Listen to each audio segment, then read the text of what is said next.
Olá, tudo bem? O tema da nossa aula de hoje é teletrabalho.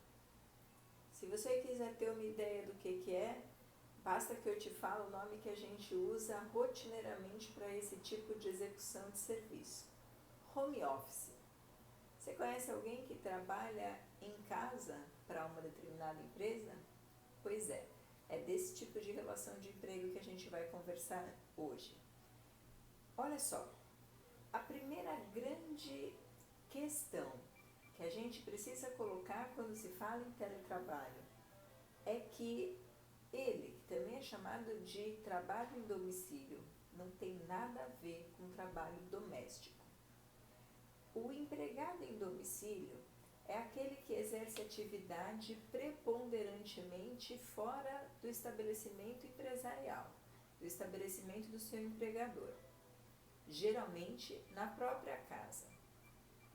O empregado doméstico, por sua vez, é aquele que exerce trabalho para uma família ou uma pessoa física no âmbito residencial desta pessoa que lhe toma o serviço sem finalidade lucrativa. A diferença é gritante entre um e outro. Se uma pessoa trabalha em domicílio, para ela eu aplico as regras da CLT. Inclusive, existe capítulo próprio que trata desse tipo de prestação de serviço. Agora, se você estiver diante de um empregado doméstico, aí a aplicação da CLT vai sucumbir em relação a uma legislação especial, que é a Lei Complementar 150 de 2015. Existem outras diferenças que a gente precisa também não esquecer. Quem faz serviço externo também não se confunde com quem faz serviço ou presta serviço em domicílio, com quem trabalha por teletrabalho. Quem exerce atividade externa é alguém que presta um serviço que, pela sua própria natureza, não pode ser prestado dentro da empresa. Imagina o exemplo de alguém que faz, por exemplo, manutenção em linha de telefone. O rapaz que vai na casa dos clientes consertar modems de empresas de telefonia móvel e internet. A pessoa que vai na casa de alguém para consertar um fogão pela empresa de assistência técnica. Veja, o vendedor, os trabalhadores em manutenção e outros tantos não conseguiriam trabalhar se tivessem que ficar dentro do estabelecimento exclusivamente. A natureza da atividade deles demanda que ele preste atividade fora da empresa. No teletrabalho, não. No teletrabalho, eu tenho um empregado que exerce uma atividade absolutamente comum, que poderia ser prestada dentro da empresa, mas que por uma questão de opção, de logística, de organização de espaço e da produção, opta-se pela prestação desse serviço fora do estabelecimento da empresa, na residência do empregado, numa biblioteca, num cafezinho que seja. Pois bem, teletrabalho não é trabalho externo, aquele típico dos representantes comerciais, daqueles que fazem vendas, manutenção. Teletrabalho também não é trabalho doméstico. Bom, dito isso, eu preciso fazer algumas observações pontuais. O teletrabalho, ou home office, ele ganhou um capítulo próprio na CLT que trata de algumas peculiaridades desse tipo de prestação de serviço, e isso aconteceu com a reforma trabalhista, que é do final de 2017. O tema, então, não é muito antigo. Existem regramentos em relação ao teletrabalho e a forma como esse serviço deve ser prestado, que ainda não são absolutamente tranquilos para a doutrina e para a jurisprudência. O tema é, em alguma medida controverso em relação a alguns aspectos e é super importante de ser conhecido. Até porque hoje em dia existe uma alavanche de empresas que escolhem por contratar empregados para trabalhar home office. Eu mesma conheço um monte de gente que trabalha assim. Pessoas próximas a mim que são contratadas, têm sua carteira de trabalho assinada, obedecem regras, mas que trabalham fora do ambiente da empresa. De acordo com o artigo 6º da CLT, não faz diferença se o serviço é prestado dentro do estabelecimento ou fora do estabelecimento do empregador. Havendo o cumprimento dos requisitos da relação de emprego, ou seja, pessoalidade, não eventualidade, onerosidade, subordinação e alteridade, haverá a configuração da relação de emprego, seja esse serviço prestado dentro ou fora do espaço do empregador. Mas a gente precisa considerar que muitas vezes o teletrabalho pode gerar uma aparente dificuldade no estabelecimento da subordinação. Afinal de contas, se eu trabalho na minha casa, é muito mais difícil que o meu patrão consiga observar e fiscalizar o que eu estou fazendo.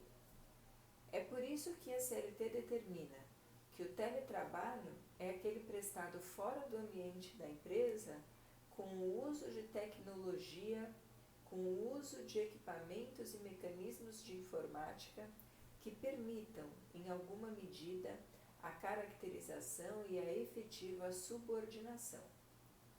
Bom, eu posso trabalhar como de fato trabalho, dando aula em cursos virtuais na minha casa. Mas o meu empregador sabe quando eu estou, por exemplo, online.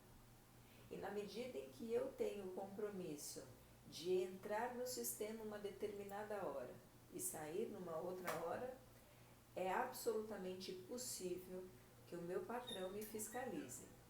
Ele também pode fiscalizar o cumprimento de metas, ele consegue efetivamente saber se eu na minha casa estou trabalhando ou não. Então, o teletrabalho tem, até por previsão legal, o uso de mecanismos que possibilitam a efetiva subordinação do empregado que está trabalhando em casa. É por isso que, no primeiro momento, a gente pode até achar que fica difícil do patrão controlar o empregado que está distante, mas, na verdade, esse controle é possível. E esse controle acontece geralmente sem grandes dificuldades. É importante a gente saber também que o comparecimento eventual desse empregado lá na empresa, dentro do escritório, da sede, do estabelecimento empregador, não descaracteriza o fato daquele ser um teletrabalho. Não é porque um determinado empregado comparece em reuniões, por exemplo, quinzenais, não é porque eventualmente ele é convocado a comparecer na empresa para prestar esclarecimentos para o seu gerente, por exemplo, que ele deixa de ser um empregado em domicílio, que ele deixa de estar fazendo home office ou teletrabalho. O comparecimento eventual na empresa, então, não descaracteriza aquela relação de emprego, aquela prestação de serviço como uma prestação de serviço em teletrabalho. Só que, para que alguém seja contratado para trabalhar fora da empresa, para que haja contratação para home office ou teletrabalho, é absolutamente indispensável, como determina a CLT, que haja uma contratação, ou melhor, a assinatura e o estabelecimento de um contrato específico para isso. O contrato de trabalho vai ter que dizer exatamente quais são as obrigações e quais são os deveres dos empregados e dos empregadores nessa condição. Esse tipo de prestação de serviço também precisa estar anotado na carteira de trabalho do empregado. Então, quem faz home office vai ter um contrato próprio, dizendo o tempo do trabalho, o modo do trabalho, eventuais metas, inclusive os cuidados que esse empregado tem que ter quando estiver trabalhando na casa dele. Não basta, então, que eu assine a carteira de trabalho sem fazer nenhuma observação, tampouco basta que a gente compre numa banca de jornal, como é possível, um contrato de trabalho daqueles de bloco, preencha com os dados da pessoa e ache que isso já é um contrato válido para fins de teletrabalho. Acabou, a partir da reforma trabalhista, a possibilidade da gente fazer contratos de trabalho padronizados, modelinho de contrato de trabalho. Isso não existe mais.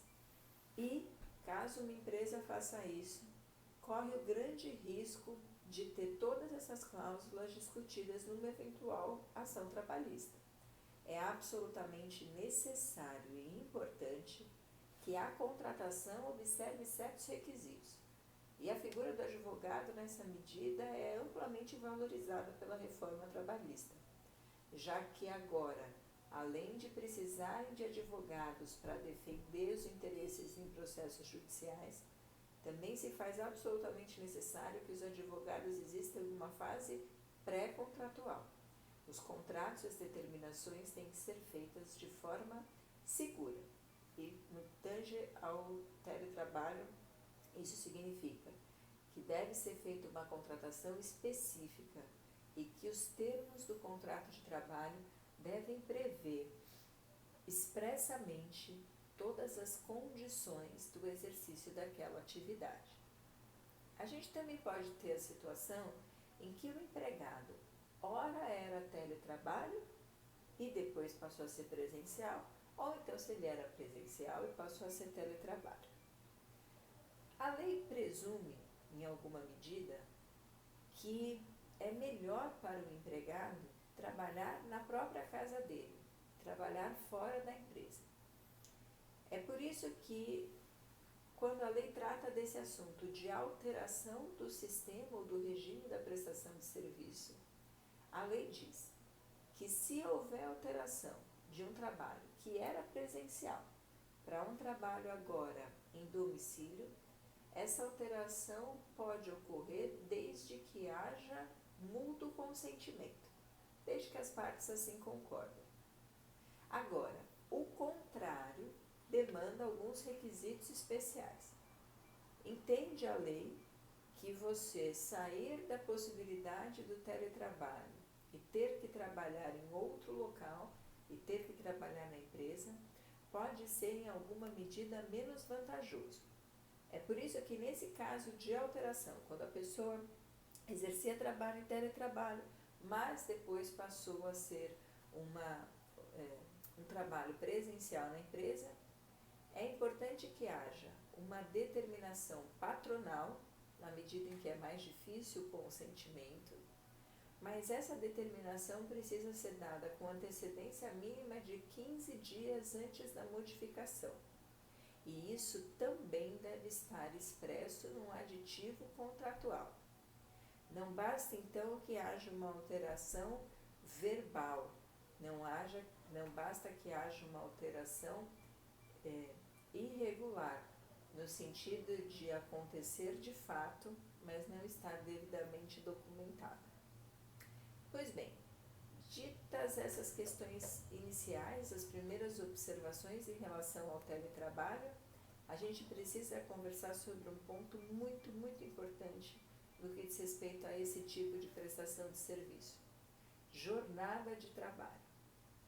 Bom, se a pessoa trabalha longe da fiscalização do empregador, se na minha casa eu não tenho como bater ponto, afinal de contas eu estou trabalhando na minha própria casa, a lei então diz que esse tipo de empregado é um empregado que não obedece ao controle da jornada de trabalho. Olha só, constitucionalmente, os empregados têm que ter uma jornada que vai durar, que vai se estender a no máximo 8 horas por dia. e 44 horas por semana. Se você pegar uma semana inteira, a pessoa trabalhando 6 dias e folgando um, é como se a pessoa pudesse trabalhar 8 horas de segunda a sexta e meio período no sábado, 4 horas no sábado. Assim, os dois limites de jornada são observados, tanto as 8 horas diárias quanto as 44 horas semanais. Olha só, se eu trabalho na minha casa, pela CLT, eu não me submeto ao controle de jornada. Não há como saber se naquele determinado dia eu trabalhei 8 horas ou 6 horas. Isso traz duas consequências muito importantes. A primeira, se não há ponto e se não há controle de jornada, então também não existe hora extra. Se eu ficar na minha casa trabalhando 12 horas por dia, eu não vou receber nada a título de hora extra, caso eu trabalhe no sistema de teletrabalho. Agora, a outra consequência é que, se eu me atrasar para o trabalho, eu também não sofro nenhum desconto. Se eu sair mais cedo, também não. Então, se eu tinha que estar trabalhando e de repente dei uma escapadinha e fui na padaria tomar um picolé, ninguém vai me descontar salário, ninguém vai fazer com que eu receba menos dinheiro porque trabalhei menos do que aquilo que eu fui contratada para trabalhar. A ausência de controle de jornada tem essas duas facetas. A de que o empregado não recebe se trabalhar mais, mas também não é descontado se trabalhar menos.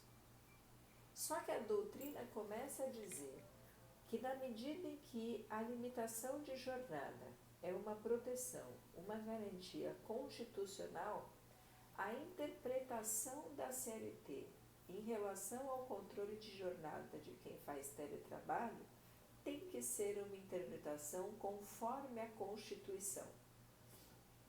A Constituição é, portanto, a luz que deve iluminar a aplicação, a criação e a interpretação de todas as outras normas que estão abaixo dela.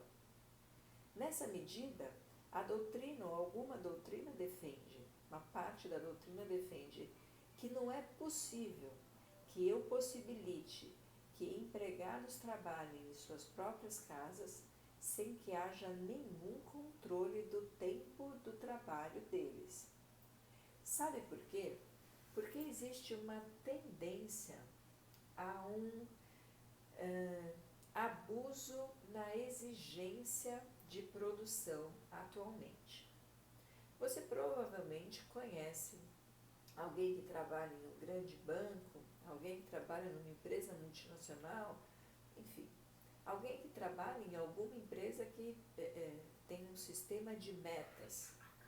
Você provavelmente sabe de alguém que tem muito trabalho para realizar e a obrigatoriedade de uma produção muito grande num espaço de tempo relativamente curto. Você provavelmente conhece alguém que começa a trabalhar às 8 horas da manhã e que ainda não acabou de trabalhar às 9h30 da noite. Você sabe, e provavelmente já viu isso acontecer perto de você, que a forma atual de produzir, que a demanda das empresas, é para que um empregado faça muito serviço. Ora, se eu deixo a empresa contratar alguém para trabalhar na sua própria residência e digo para a empresa que, contratando alguém para trabalhar na sua própria residência, além dela não ter que pagar a luz que essa pessoa consome, além dela não ter que dar computador, além de não precisar ter espaço físico, além de não precisar ter estrutura, além de não precisar pagar vale transporte, tantas outras vantagens e economias que a empresa faz, essa pessoa ainda pode trabalhar por um período de tempo indefinido. Então eu crio a possibilidade ou eu crio espaço para que haja um abuso na determinação da produção, um abuso e uma exploração excessiva dessa mão de obra. As empresas vão ver muitas vantagens em ter um empregado que trabalha em casa e que eu posso exigir dele uma produção que dure um tempo excessivo, sem me preocupar minimamente com o pagamento dessas horas todas trabalhadas. É por isso que essa parte da doutrina defende que a ausência de controle de jornada só deveria existir para os casos em que, de fato, a prestação de serviço por teletrabalho for incompatível com o controle de jornada, se não houver meios de se controlar a jornada. Mas se eu trabalho numa empresa, por exemplo, que eu preciso acessar um sistema interno da empresa, se eu trabalho numa empresa que tem uma rede, uma intranet, se eu faço o meu login quando eu começo a trabalhar e faço o meu logout só quando eu saio, é possível que a empresa controle o meu acesso. Se eu tenho que enviar relatórios, e-mails, se eu tenho que prestar esclarecimentos para a empresa diariamente, e por eles é possível verificar a hora que eu começo a trabalhar e a hora que eu termino de trabalhar, então eu deveria ter controle de jornada nesses casos.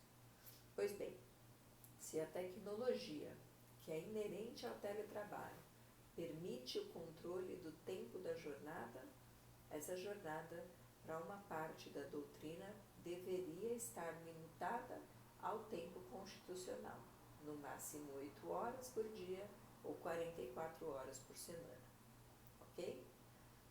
Aquelas que não for possível, prevaleceria o texto de lei. Mas eu preciso que você grave e não esqueça que no texto legal, que a CLT, quando fala de teletrabalho, diz: quem trabalha em domicílio, o teletrabalho não se submete a controle de jornada.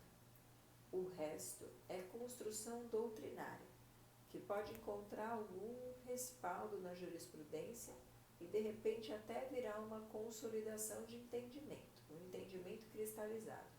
Mas por enquanto, como isso ainda é uma novidade, é só uma manifestação, já importante, mas por enquanto sem força vinculativa de uma parte importante da doutrina. Tá bom? Agora a gente vai para um outro assunto que é tão conturbado quanto o ambiente do trabalho. Olha só, se você trabalha numa determinada empresa, quem que coloca naquela empresa para você trabalhar em cima da sua mesa? O computador, quem coloca a mesa, quem coloca a cadeira, quem coloca o telefone que você vai usar? A empresa. A empresa cria a estrutura para que o trabalhador, para que o empregado trabalhe. Agora, quando a gente fala de teletrabalho, a CLT prevê que empregado e empregador vão combinar, vão acertar naquele contrato de trabalho que tem que ser específico e expresso, quem é responsável pelo quê dentro do espaço onde vai haver o trabalho.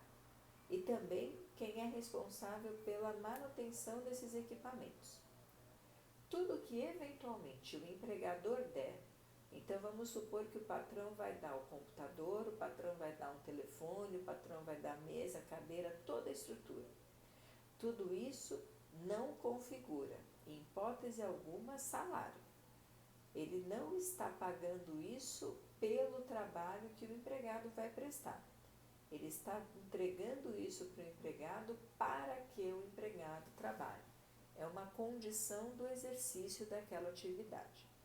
Então, as partes podem combinar quem é que é responsável pela estrutura e pela manutenção dos equipamentos. E tudo aquilo que for concedido pelo empregador não tem natureza salarial. Nesse contrato, em que empregado e empregador estabelecem as regras do teletrabalho, o empregador é obrigado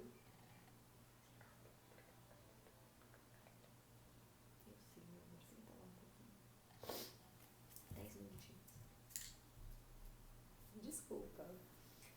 Participação especial do Frederico.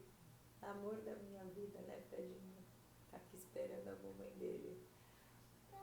Bom, participação especial me tirou do prumo. Eu esqueci onde eu estava. Sim, já lembrei onde eu estava. Enfim, eu estava falando para você que...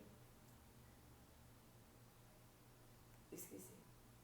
Nesse contrato, já lembrei, que nesse contrato em que empregado e empregador estabelecem as regras em que como a atividade vai ser prestada, o empregador deve informar e orientar o empregado sobre os riscos ambientais e como ele deve conduzir a sua atividade.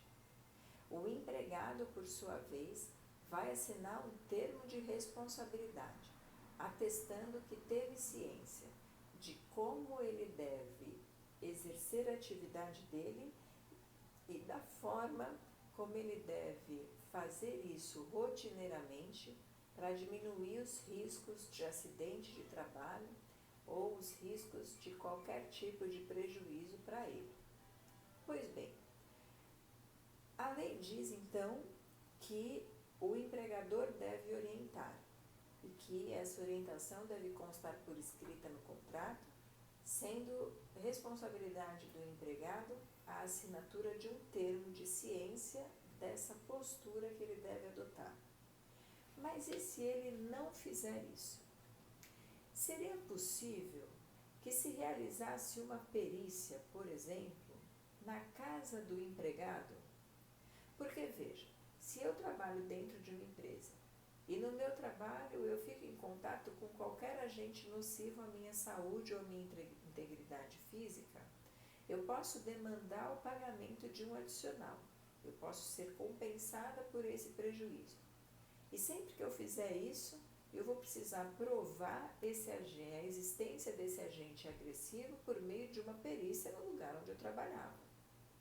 O lugar onde eu trabalhava tinha muito barulho, o lugar onde eu trabalhava tinha um gás tóxico, uma poeira química, agentes biológicos, sei lá.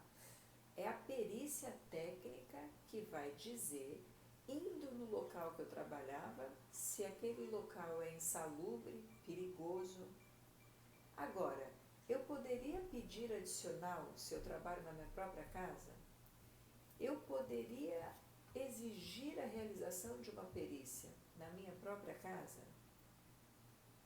Me parece que a princípio não, mas também seria injusto que eu tivesse que assinar um termo de responsabilidade de como devo me comportar nesse novo ambiente de trabalho, que é a minha residência, sem que haja uma proteção caso aconteça alguma coisa lá dentro. Aliás, se acontecer alguma coisa comigo enquanto eu estou trabalhando, veja, eu aqui hoje estou fazendo home office, estou gravando na minha casa, isso aqui é a minha casa. Se eu saio daqui, levanto dessa cadeira, caio e quebro a perna, isso é acidente do trabalho? Será que eu vou ter direito à indenização acidentária? Será que eu tenho direito à estabilidade acidentária? Porque se eu caísse e quebrasse a perna dentro da empresa, isso seria, sem sombra de dúvida, acidente de trabalho. Mas na medida em que eu trabalho na minha casa, como é que eu configuro a existência de um acidente de trabalho? Qual é a responsabilidade do empregador ou do empregado nesse tipo de evento? Veja, as questões de meio ambiente de trabalho, ou seja, como as pessoas trabalham e os riscos inerentes àquele local ou àquela atividade, são questões absolutamente relevantes para as relações de emprego. Nesses exemplos que eu dei, fica bem claro isso. Será que aconteceu o acidente do trabalho ou não? Isso faz uma diferença muito grande na vida do empregado. Isso faz uma diferença porque esse empregado vai ter um benefício previdenciário diferenciado. Isso faz diferença porque ele tem estabilidade.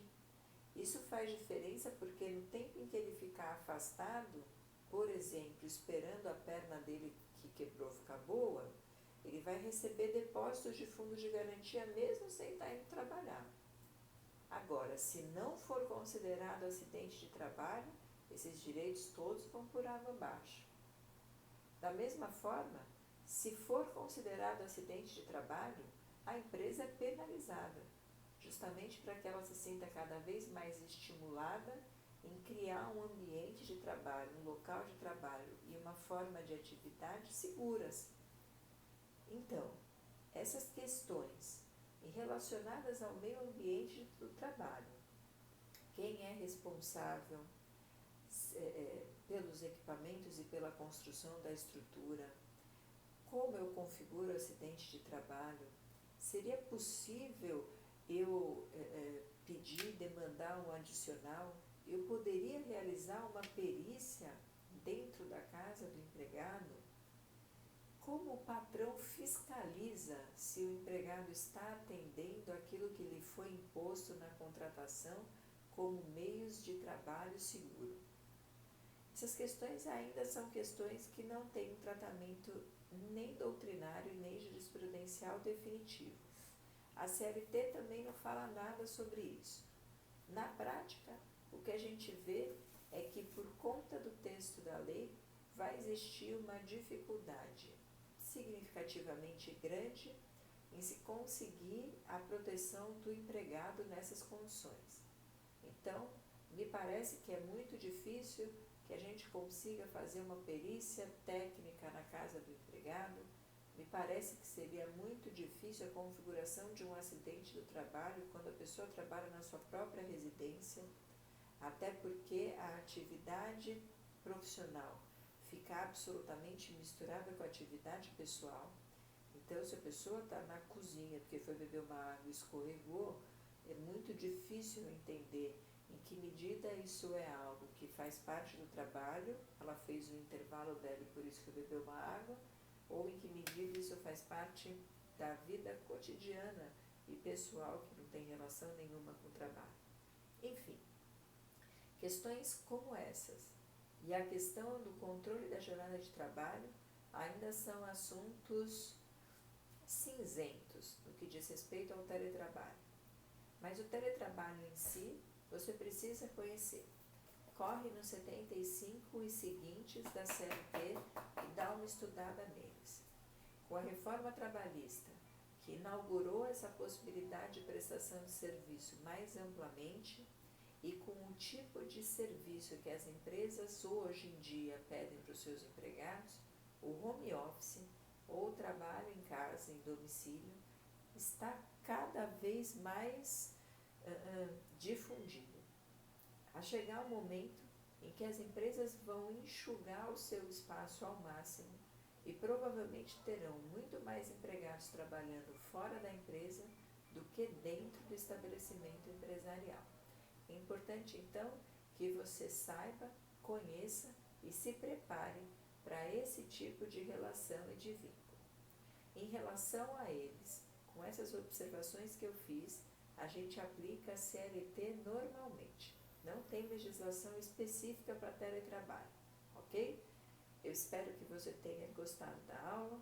A gente vai continuar por aqui com outros temas e avançando um pouco mais na matéria com novidades e atualizações da reforma trabalhista. Eu espero contar com vocês também nessas novas oportunidades que a gente vai ter de conversar, tá bom? Beijo, tchau, até mais.